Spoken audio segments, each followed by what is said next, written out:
I want to welcome Kate Knuth. She's a scholar, a public servant, an activist that currently serves as Minnesota Pollution Control Agency's climate director.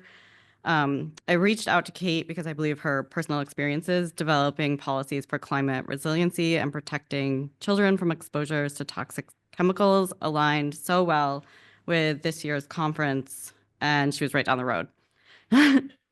Um, Kate earned her PhD in conservation sciences from the University of Minnesota, her master's in biodiversity conservation and management from the University of Oxford, and her bachelor's in biology and philosophy from the University of Chicago. And her full bio is in the proceedings, so you can read how impressive she is. And I think Kate will be here throughout the day today. So please introduce yourself, make her feel welcome, ask questions. So Kate, I'll turn it over to you. Thanks for being here.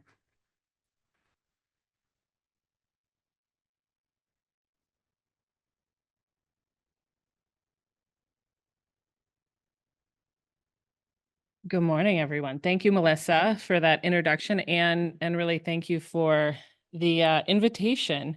I am very grateful to be together with you all this morning along the shores of Lake Superior, what the Ojibwe people call Gitchigami or Gitchigumi. My mom grew up just north of here in Two Harbors, which you will drive through on the way to Wolf Ridge, and I served on the board of Wolf Ridge. You are in for a treat if you are going on that tour. If you meet Pete, the ED, please say hello to him.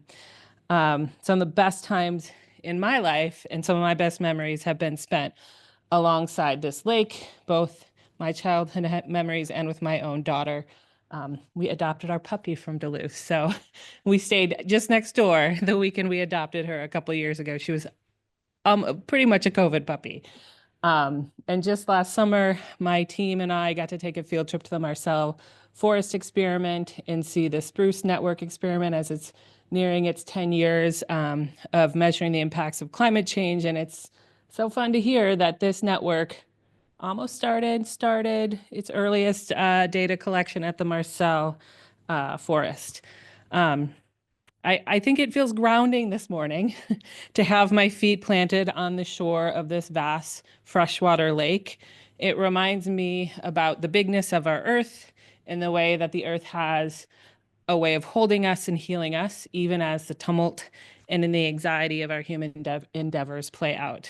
I can't be the only one in the room this morning feeling a little spent this morning. My eyes a little bleary. I did wake up at 4:15 and leave at 5. I came from Minneapolis this morning.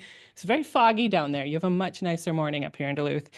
So I do hope you take the time to breathe in and enjoy the gift that the organizing committee has given this group of time spent by the Big Lake of Superior.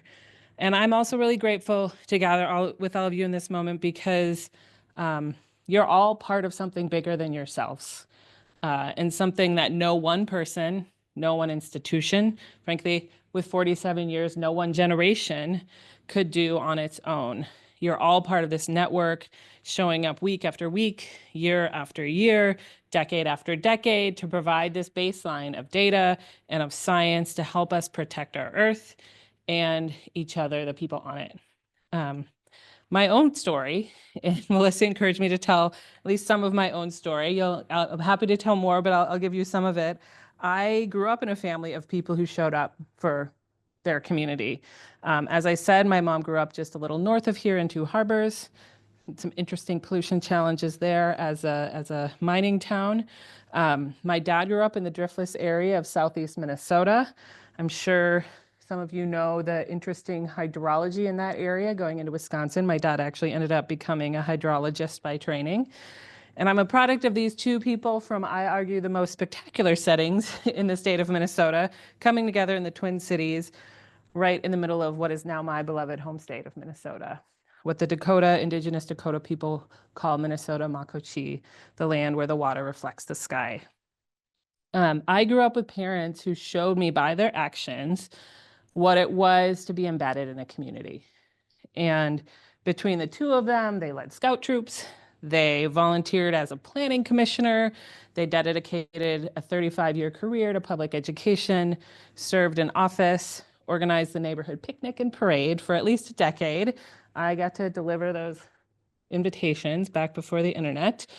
They live the kinds of lives that make the lives of everyone around them better and richer, while also enriching their own lives with meaning and purpose. In this moment of transformation on our planet, we need more people like my parents. We need more people who live these kind of lives. Frankly, I don't know all of you personally, but given your work and your commitment to this kind of network and science and over years, we need more people like you. And I'll get back to that idea about transformation, but I just wanted to give you a little bit more of my story. So as I said, I come from a family steeped in community by intention, by active work, and I pair that with a really deep love of nature. Had you asked me at age 5 or 15 or even 22 what I wanted to be when I grew up, I would have said an entomologist, and maybe that would be surprising as I became a politician and a government bureaucrat. But I love insects, especially the social ones. I love ants the most. They are a creature that has become incredibly successful with their life pattern. That is a life pattern that in no way involves isolation. Ants cannot live individually. They are by complete evolutionary design part of a social system. And I think there's a lesson for that for us humans, not to mention the female dominance of the social hymenoptera, which I'm also a little partial to. So through a winding academic path that involved biology and conservation, a strong dose of philosophy, most of that was environmental ethics, I found myself in August 2005, living in England at the time, finishing up writing my master's thesis, while this is not the healthiest way to write a thesis for any of you students, went back and forth watching news of Hurricane Katrina hitting the Gulf Coast of the United States. And I honestly don't have a strong personal connection to the Gulf Coast, but that storm had a really significant impact on my life and career trajectory. It was the first time I had really seen the scale of the devastation of a hurricane charged by climate change, combined with the horror of watching that storm tear through racial and economic injustices in society in ways that literally killed people. And I asked myself in that moment, I was in a moment of transition, finishing a degree. What is the best thing I could do about climate change? And my answer was to run for office. I realize that is not everybody's answer, but that was mine at the time. So I moved back to Minnesota. I grew up in the city of New Brighton. It's a suburb of Minneapolis and St. Paul. And I quickly reconnected with local political networks. I had some of those connections, and we worked and we worked and we worked, and we knocked on doors, sweated through many shirts, and I listened and learned. And the kind of qualitative data I gathered doing that kind of door-to-door listening and listening day after day taught me these lessons about people's hopes and dreams and the way they wanted us to move forward together. And happy to talk more about that with you all, but I just will note, in a group of scientists, I had never felt more informed about my community than I did with that experience, than I've ever felt having that experience of listening to folks day after day with the intention of trying to help bring their hopes and dreams forward in some small way as an elected person. As you may have guessed, we were successful in that campaign. I was elected and took the oath of office in 2007 as a state representative. And if you know Minnesota clean energy and climate policy history, anyone know it here? Guessing no. Okay, great. I will tell you. 2007 was actually a really big year. We passed a nation-leading, for the time, renewable energy standard, 25% renewable energy by 2025. And for the first time, we put into state law, so we had a statutory goal to reduce greenhouse gas emissions aligned with the best science at that time that was needed, with what was needed to avoid the worst impacts of climate change. And that was really heady stuff. You know, I was 25, decide run for office, work very hard, get elected. And it was the idea that one could double down on engaging with the community, work really closely with others, and then get the opportunity to help translate that work into policy change to address this really big collective challenge.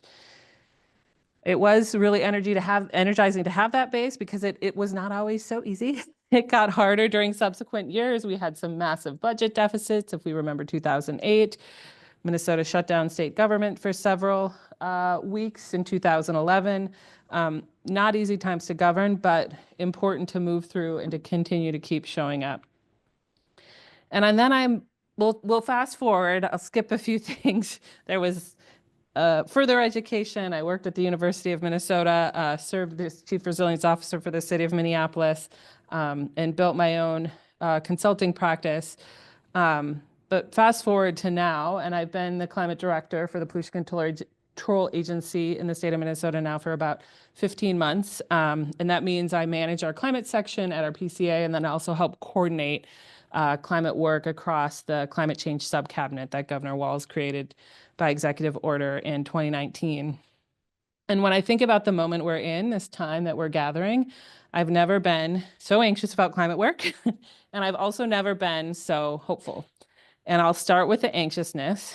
It really comes mostly from climate change impacts themselves, seeing it play out in ways that I sort of knew about, that we thought about, but actually seeing it play out in our day-to-day lives. In Minnesota, we have dealt with air quality alerts from wildfire smoke, something that really we didn't deal with significantly before the last 5 or so years.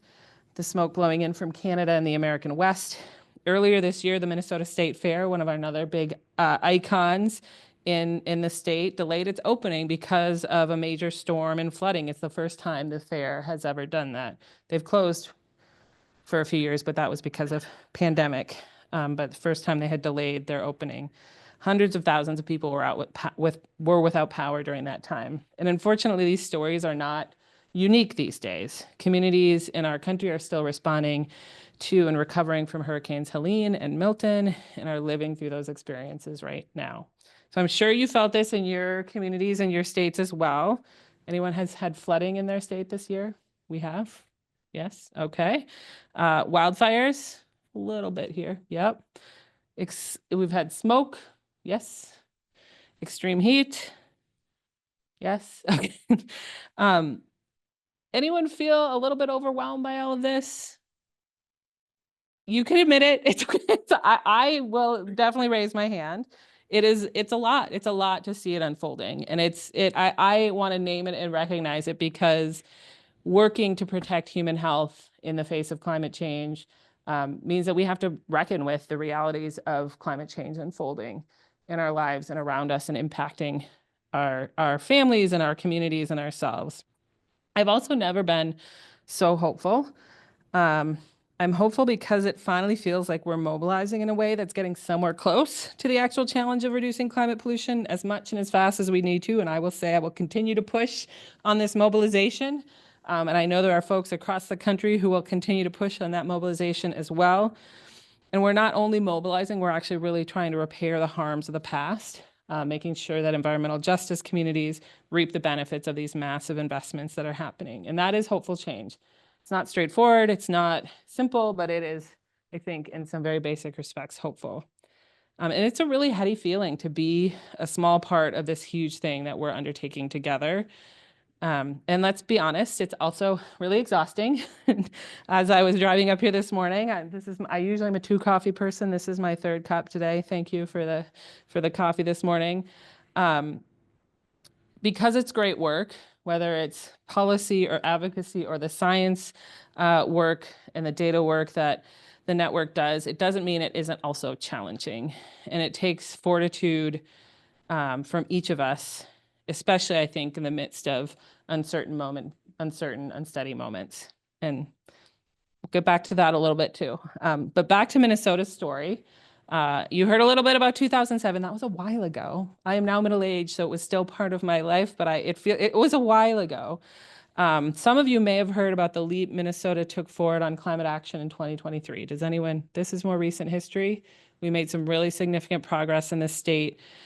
We passed 100% clean electricity requirement by 2040. That is not that long away. It's pretty close from a utility perspective.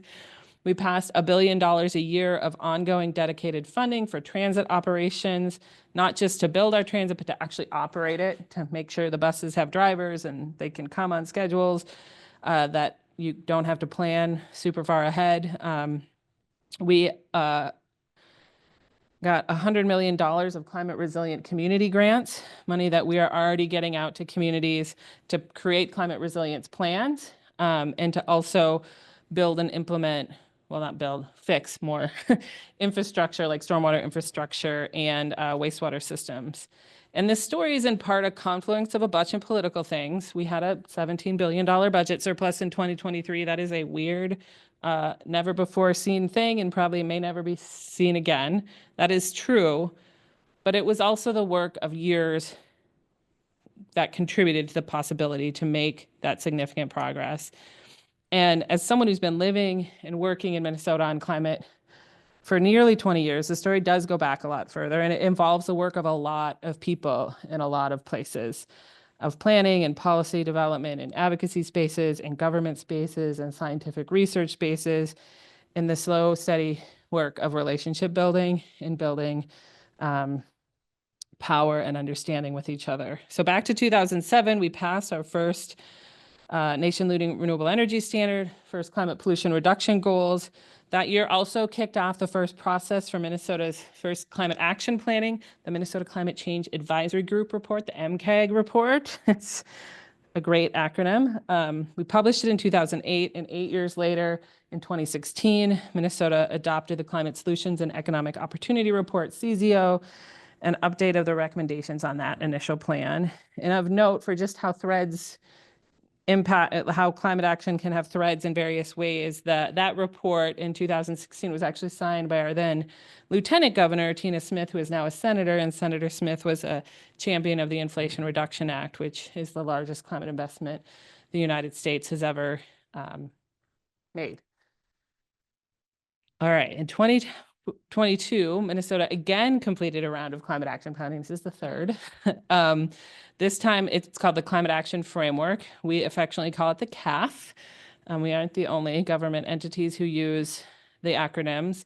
And to be honest, I was actually not very involved in the CAF, but it felt, as someone highly involved in climate work, as an almost miraculous achievement. It was released just 2.5 years after the initial COVID lockdowns. I appreciated the COVID joke, David. Thank you. And as someone who knows how hard folks in government had to work to help our country navigate that really challenging, hugely impactful time, I saw the CAF as a sign of mettle and optimism and sheer dogged determination to work together to forge a path forward on climate action in our state. And it was led by agency staff and leadership with this interagency infrastructure to support it. It committed us to higher greenhouse gas reduction goals, aligning us with the updated science, because we had not been reducing fast enough, 50% emissions reductions by 2030 from a 2005 baseline, and 100% by 2050 with 100% clean energy by 2040, and really significant commitments to equity and resilience. That process made the document. You can go online and read our Climate Action Framework document. It's worth it if you just Google Minnesota Climate Action Framework. But I think even more for this kind of transformative moment we're in, it built relationships and it built a knowledge and expertise that it helped to help us make a leap forward. And the climate planning helped build this civic muscle to forge ahead and the courage, frankly, to take a big leap when a confluence of political and economic and social factors made that possible. In 2023, as I noted, was that year. It was a leap that was decades in the making. It was the result of many people and organizations showing up for each other and their communities with a vision and a hope and a dream of creating a better, more climate resilient future.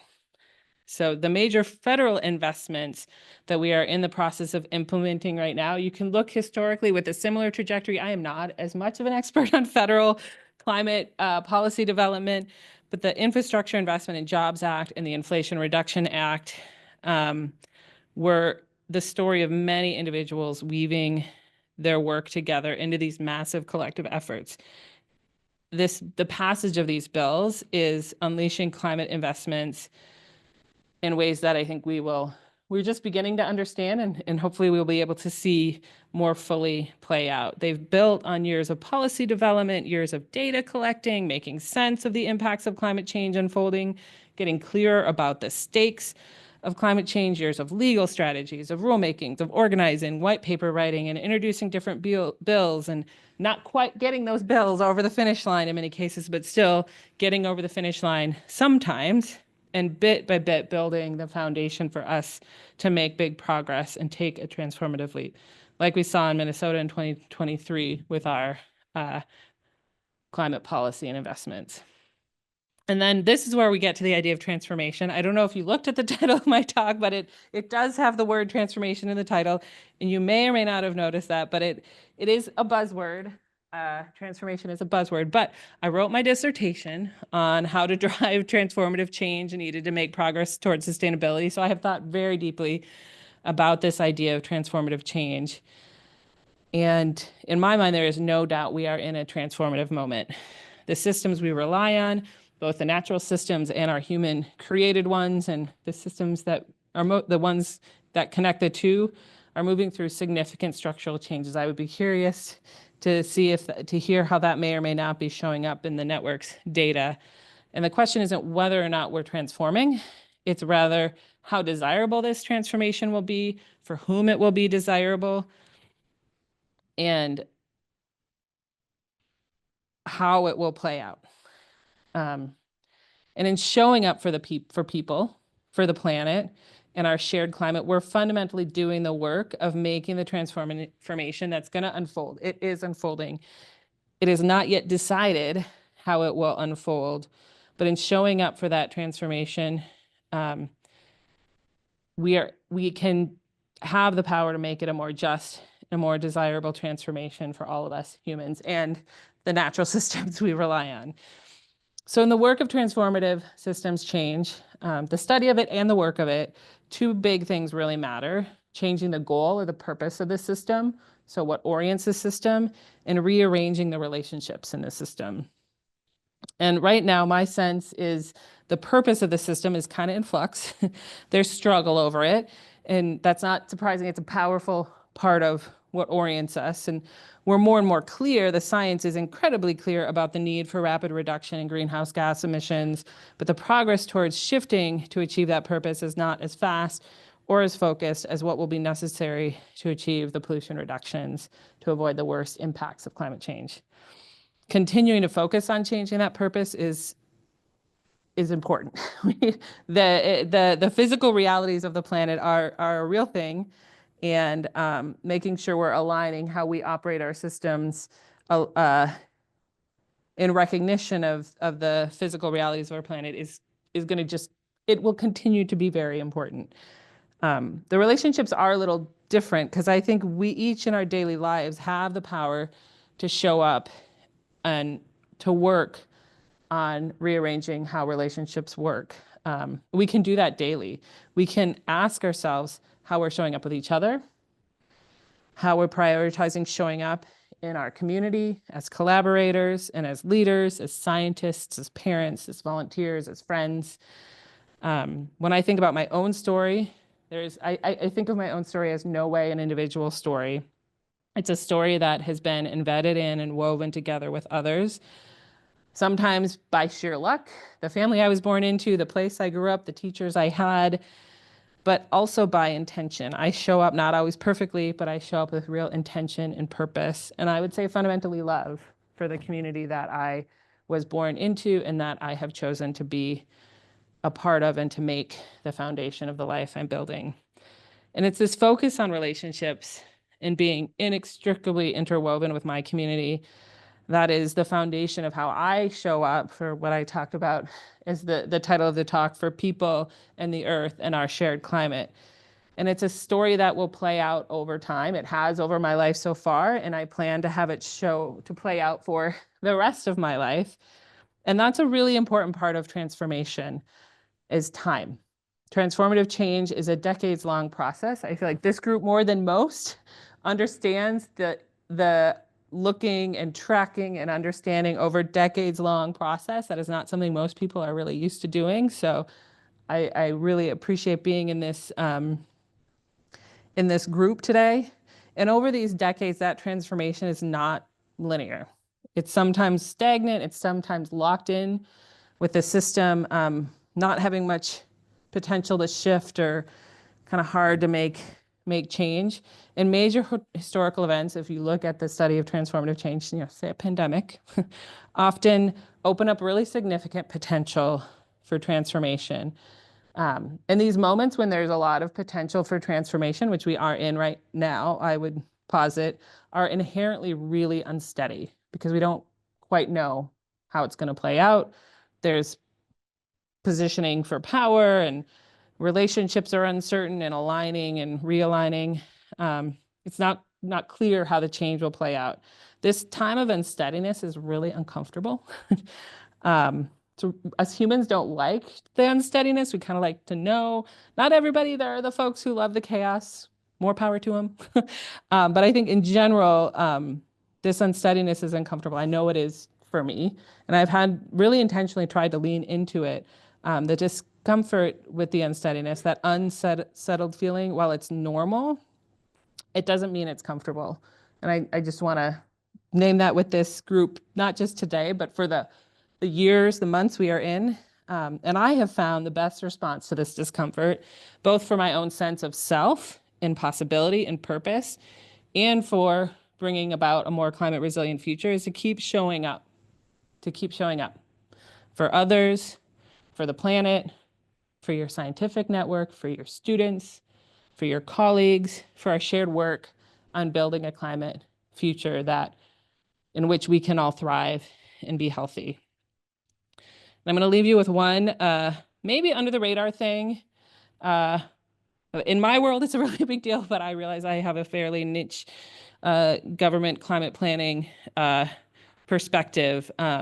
Something that is making me really excited and hopeful about the climate story that is unfolding, that will continue to unfold, is right now, all across the country, in states and territories and tribes and metro areas, governments of different sizes and different locations are moving through climate action planning.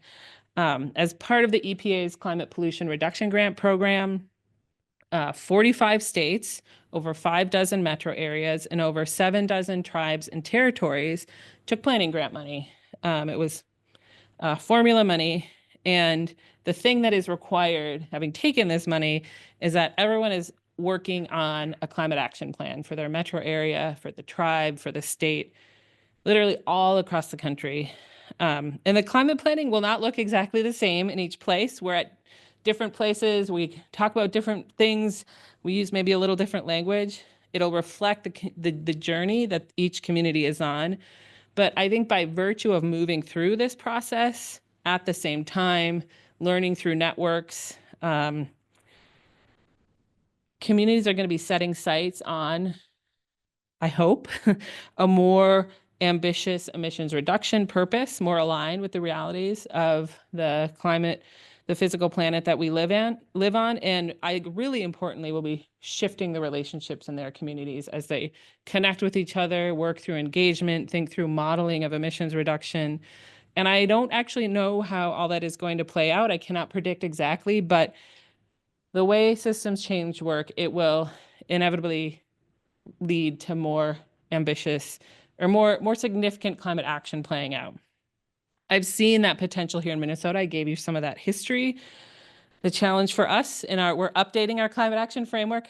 I know it's only been 2 years, but we've already had some significant progress. So we are in the process of updating it, and we're going to get more ambitious and more actionable with our climate work in the state. It's kind of messy. It's not easy. But this same kind of work, deeply engaging with community, thinking about how we fundamentally shift some of the ways we get energy, of how we connect with each other, the kind of ways we produce food and move food around and try not to waste food. This kind of work is playing out across the country, and I am really excited to see how it unfolds. And I hope you all will be paying attention in your own communities and more broadly. So as I wrap up, I want to finish with a genuine thank you. Thank you for showing up to make our government work, to be fully engaged members of your home communities, your scientific communities. Thank you as a daughter of public servants and a public servant myself. Thank you for showing up to keep a scientific record of environmental change in our country. It is a record that helps us navigate this transformative moment in ways that help us better serve people and our Earth and the climate future we're creating. I really hope you enjoy and learn from your time together here. I think one of the reasons, yes, I'm just down the road, but I love Duluth. I really do love Duluth. I hope the spirit of the big lake fills your heart and your mind and your body to help you keep showing up for this work you all and we all as a community do together. And I also hope you take some of that can-do attitude that permeates Minnesota. Maybe you can feel that a little bit. I hope that sticks with you as well, because we need you and we need all of us to show up for each other, for our Earth, to build the kind of healthy climate future that we deserve and the generations to come deserve. So thank you, and I'm happy to answer questions.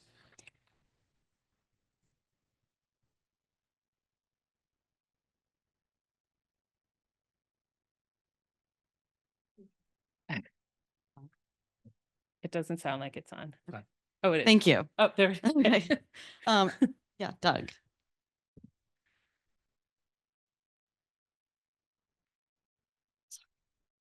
It is a little sad that we have a conference room where we can't see the lake. So you definitely on breaks need to go out and look at it. It is beautiful this morning. Thanks for that presentation. I'm Doug Burns. I'm an emeritus scientist with the U.S. Geological Survey, and I live and work in New York State. Oh, cool. I wonder if you had any thoughts on, in terms of climate change policy at the state level, Yeah. what is the appropriate balance between policies that are focused on emissions and carbon sequestration versus policies that are focused on resilience and adaptation? Can states do both, or should it be skewed, towards one or the other? I would say my short answer is yes, states can do both. I think states need to do both. I was actually thinking about this question a little bit on the way up here, thinking, given I have actually, and maybe some of the scientists who study climate have not been as surprised, but I've been surprised at how things have been playing out more quickly than I kind of expected. And so the more we can make investments in stormwater infrastructure, wastewater infrastructure, dealing with extreme heat and making sure people have access to cooling centers if necessary, because extreme heat is the most deadly climate impact, the better off our communities will be. I also think things like emergency management, or the federal government has an absolutely inextricable role to play in emergency management. But the states who do it better are going to have people who are better off as the climate impacts continue to come. That said, if we don't reduce emissions, it's going to get more than we can adapt to. And so I think they're both really important. And as climate director for the state of Minnesota, I think a lot about, and I work, and my team more broadly, not just me, works on both parts of that. And I would say we are making significant progress on the emissions reduction when we put a policy focus on it. So in Minnesota, electricity used to be our largest source of emissions. And I say used to be because we actually have made significant progress, over 50% reduction in our electricity emissions in the state. We have seen less in transportation and residential industrial. We've actually seen increases, and this is only data through 2020. We'll have a new inventory in a couple months through 2022. And that is it's a little bit of a scary story because we're not moving fast enough, but it's an exciting story and a positive story because it shows to me that when we focus on trying to reduce emissions, we can see success. We are seeing success. And we need to learn from that and continue to drive it and then replicate it at larger scales. So the short answer is both. I don't think there's one or the other. We are at a point where we need both. And I think it's irresponsible to not try to do both. Each individual doesn't have to be like perfect at both, but overall, the government, I think, should be working on both.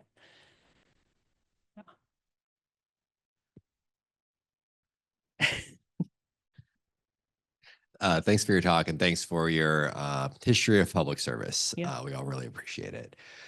As you're helping put together these large climate action plans and builds and things, how can an organization like us get our data engaged in the conversation.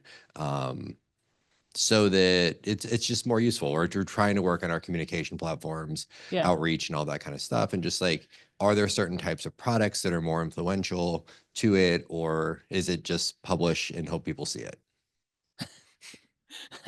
I appreciate the last comment. I think it's a little more than publish and hope people see it. I think a lot of the folks who are, I use the word wrangle intentionally because my team is the one that does wrangle all of the different stakeholder groups and agencies. And this is inherently cross-agency, cross-sector, cross-government levels work, which makes it really complicated. And so I think being proactive to follow these processes actually happening in your state. As I said, states are doing this right now. Metro areas are doing this right now because they have been funded by the EPA in hundreds of jurisdictions around the country. So figure out where they are, and they all should at least have an email. We also have surveys and work groups that will be standing up, and proactively reach out and understand that the science is super important, but it is not the only consideration in the mass challenging process of public policy development and kind of large scale planning. But the more proactive scientists, and particularly scientific networks, are trying to get the data into the process, I think the better off. And that is partially, it's like the right communication product, but it's also just like the shoe leather, like sending an email, making a phone call, showing up at the public meeting, that sort of relationship driven work of proactively publicly engaging. And that can be a little uncomfortable. Like I get that. I have done it a lot. It is not necessarily intuitively the most comfortable thing for me either. I threw up on the first day of kindergarten because I was so scared about like going to meet new people. So it is something you can learn and get better at. And I say that sort of jokingly, but it's true. It is, if you ask my parents, who of their 2 children would become a public servant and an elected official, they would absolutely not have said me. They would have said my brother, who is a raging extrovert. But I think the benefit people who think deeply about and connect deeply on data or science or a scientific network have is a sense of purpose and of knowledge that could benefit us as a whole. And that is something I have tried to use to push myself to do things, even if they're a little uncomfortable and uncertain. So that's a little bit of a pep talk in a couple of specific things. And happy to talk through ideas one-on-one too. Yeah, I guess perfect setup. Okay. I was going to ask what kinds of climate communications have been most successful with the public and other audiences, if you have any examples. Of course, the one-on-one you just talked about, but are there messages that have worked?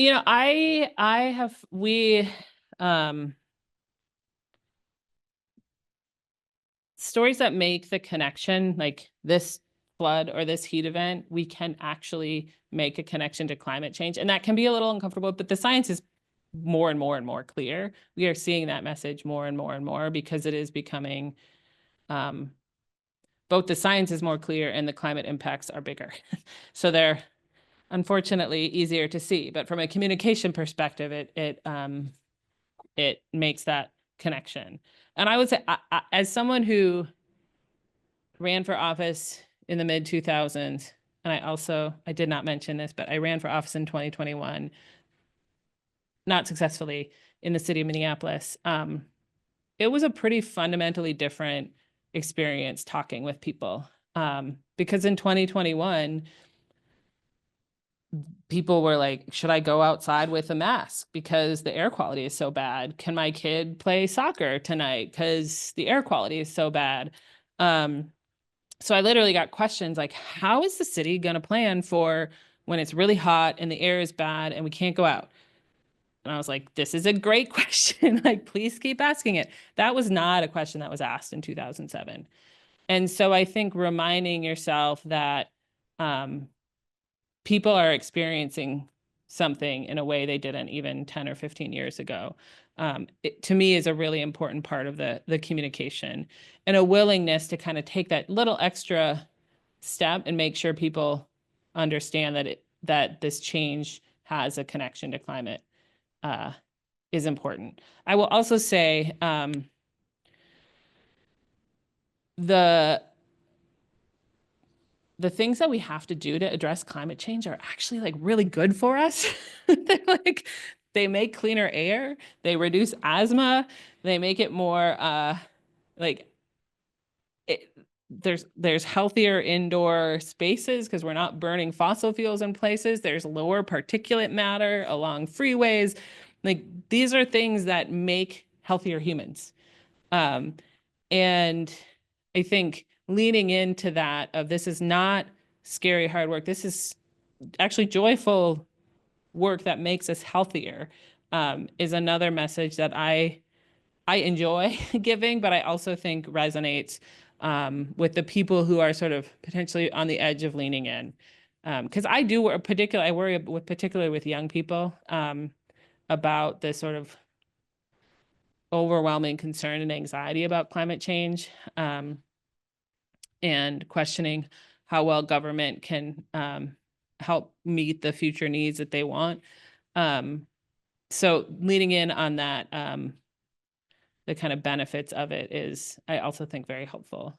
And just bringing it up in many different places, because it's not something, it is increasingly something we talk about. I heard it on the radio a lot. Like, I was listening to public radio, and there was a story about gas prices, and then they gave the cost of gas, and then they gave the cost of how much it costs to charge an electric vehicle. And I was like, well, that's different. And it's just an embedding of normalizing climate solutions that are not even necessarily called climate solutions, but just the way we do things. Like, oh, now it is worth reporting on the news that plugging your electric car in costs X number per kilowatt. I actually don't even know how they measure. I drive an electric vehicle.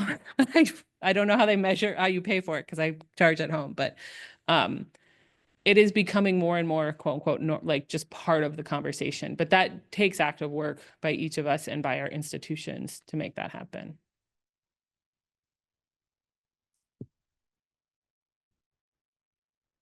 Any other questions?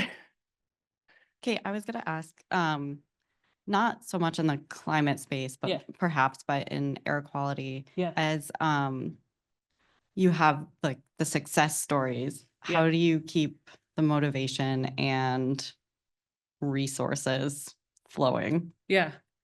I think that, and this is an area of policy I am learning about. This is my colleagues I work very closely with the air quality folks at the climate section at our agency was birthed out of the air section about 2 years ago. So we're very close colleagues. And I would say we've done some really pretty forward-leaning looking air quality policy in the state of Minnesota. We passed a cumulative impacts bill from an environmental justice perspective, I will say. So recognizing that air quality, I know a lot of the network is outside of cities and sort of getting ambient background data, but from a human impact perspective, air quality and health impacts of air quality are very much a geographically distributed and environmental justice issue. So in the state of Minnesota, we passed a cumulative impacts bill looking at not just one pollutant, but multiple pollutants together, not in the whole state, but in certain environmental justice communities in several of our biggest cities. We passed funding for community air monitoring, and that work was sort of, I see it as a collaboration. It's a community thing. There are really strong organizations in communities that bear the brunt of pollution impacts who have come together and worked over years and decades to make the connections, to tell the stories, and to elect people and to work with elected officials and to help educate agency staff. And that is, it's not a straight line. But it tells a similar story in our state. And I would encourage you to like Google Minnesota cumulative impacts rulemaking. There's a rulemaking underway, and there's been really strong public engagement around it. And we just are in the middle of awarding some community air monitoring grants. And I think this work it's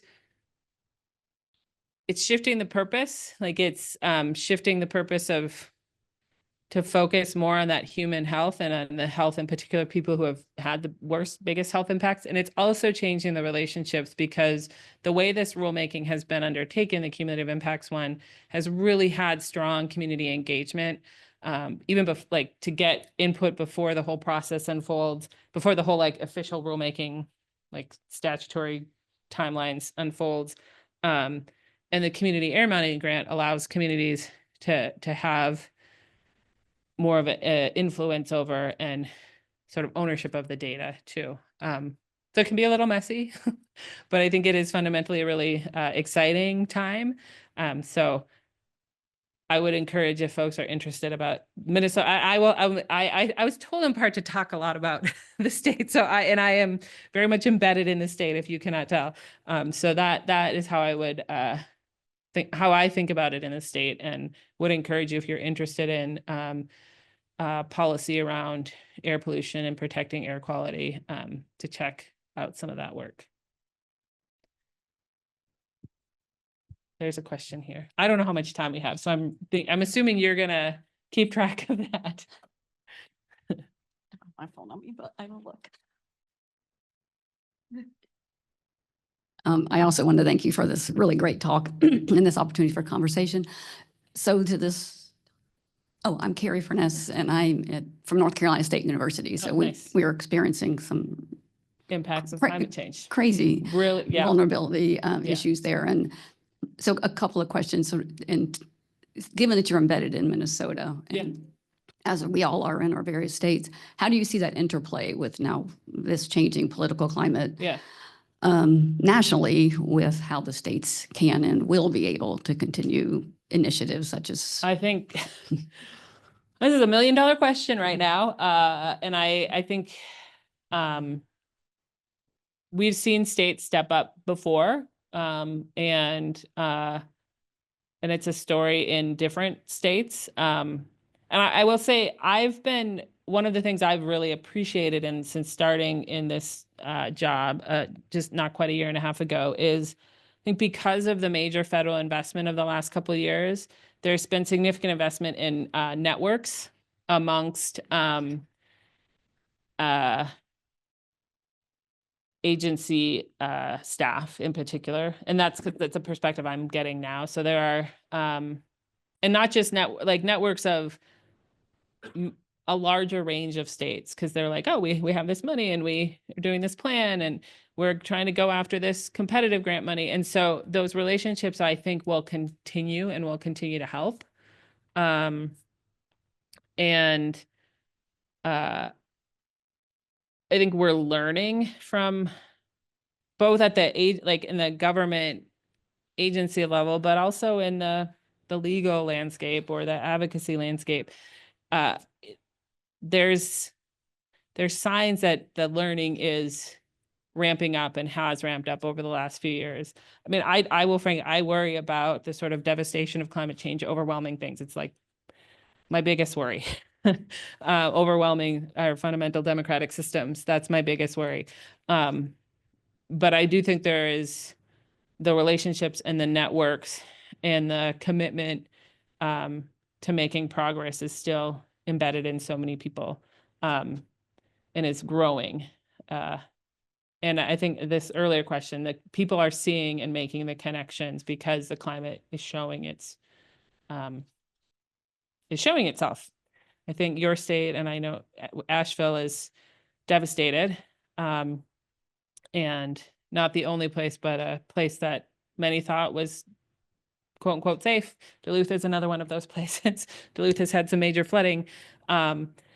It's actually there. If you look at the story of the Duluth flooding of 2012, like massive floods, some animals got out at the zoo, like devastation in the roads.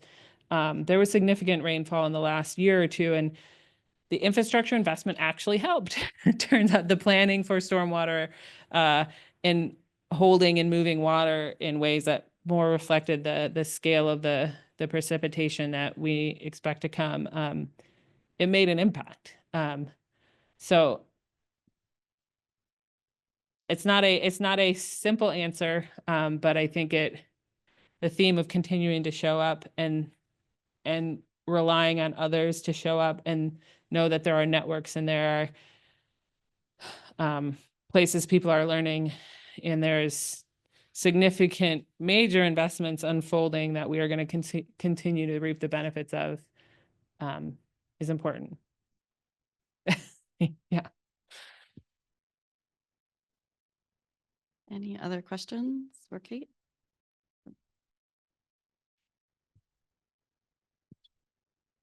Ian Rumsey, EPA. I don't know a lot about Minnesota climate policy, so I'm just curious, like, broadly speaking, how do the climate policies in Minnesota compare to other states? And then when putting together climate policy in Minnesota, what unique challenges are there specific to the state or the region that other states maybe don't have to think about? That's a great question. I think we were not the first, but we were among the first for 100%. A commitment to 100% clean energy. That's a place where we stick out. The transportation policy is a really significant thing over the last couple of years. Like in particular, two things in particular. One, that ongoing investment in transit operations. So it's like a 1/4-cent sales tax in the metro area that is dedicated to transit operations. So giving people options to not have to drive. And another one is based on sort of fashioned after a law that passed in Colorado. We have a law that we're trying to figure out how to make into actual operational policy to align our highway investments. And so if there's a highway expansion, having to kind of offset to not have increases in VMT and to align our investments in our roads, particular highways, with the VMT reduction and greenhouse gas emissions reductions commitments we have as a state. That's a pretty forward-looking, pretty leading policy. We also had a policy that in Minnesota, we have a fairly long history of comprehensive planning in the state of Minnesota in the metro area. We have a metropolitan council, a metro planning organization, and every city in the metro area is required to do a comprehensive plan every decade. And there's now a state law that says that plan has to consider climate. A lot of them already had, but this is now a requirement. Other entities can do comp plans, but it's only in the metro where it's required. And then we have really been trying to double down on the resilience investment. I talked about that.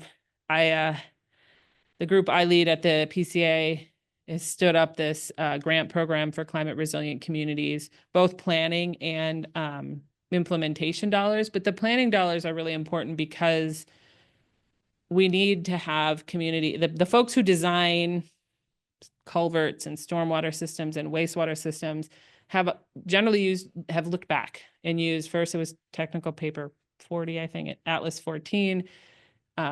And we need to shift to looking forward and use projections about the climate we know is here and to come. And so that investment in climate resilience planning helps communities do that more effectively. And the state invested in climate projection, dynamically downscaled climate projection data called CLIMAT, if you want to look it up, CLIMAT. So communities can have access to that data to do that planning. So that's a handful of the ways. Now I can't remember your second question. Challenges. Unique challenges. Yeah. So in terms of impacts, which is not necessarily the sort of emissions reductions part of it, but we're a state that is dealing with air quality and extreme heat issues for the first time. And I mean, you'd get a hot day here or there, but the extreme heat is something we're not used to. And like if you're in Phoenix or if you're in California, there's sort of a culture of understanding the dangers of it, and everyone knows and has access to AC. We've had schools, for example, in the state that have closed a week early because they don't have AC because they haven't needed it, and they couldn't keep kids safe.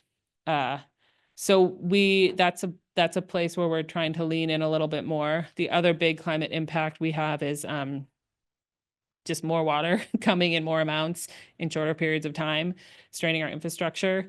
I don't think that is, we don't have hurricanes, but we have these big rain events that we're going to have to get better at dealing with. And then we have, we are at 20% of our economy is an agricultural state. So figuring out how to make sure that farmers can grow food and can protect our landscapes as those bigger rain events come.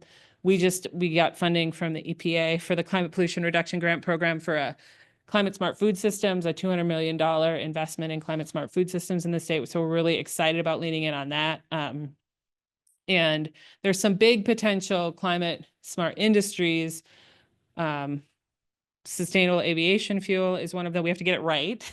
But it's there was just a $5 billion investment for the first sustainable aviation fuel plant up in the Moorhead area in the Red River Valley in the northwest part of the state.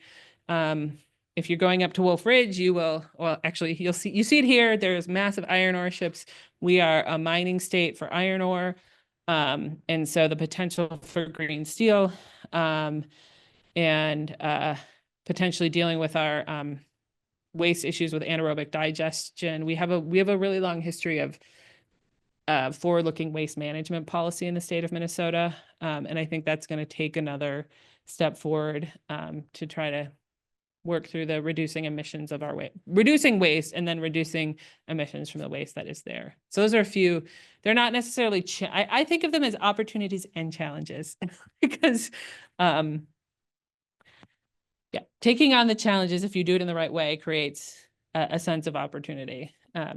So yeah, when you go up to Wolf Ridge, look out over, when you go by Two Harbors is about 30 minutes up from here. And was created basically as a mining town for U.S. Steel. And that's where my mom grew up. So it is not the most tourist of the North Shore towns, but I have a soft spot for it in my heart. Thank you. Also, one other thing, we are your scientists who are out in the field collecting things. Minnesota, one of the things I love, but it also creates challenges. We're at the intersection of 3 major biomes in the state of Minnesota. So we have the hardwood, or the pine forest, the hardwood forest, and the prairie. And with climate change, the boreal forest is moving north, and that will have significant impacts. Sort of from where we are moving north, particularly in the northeast, given the geology of the area. How that pine forest will stay over time is something that is a pretty, not only in Minnesota, but something that's a big deal for us here. Last chance for one more question. Okay, Kate, thank you so much. Thank you for the early morning. Thank you for having me.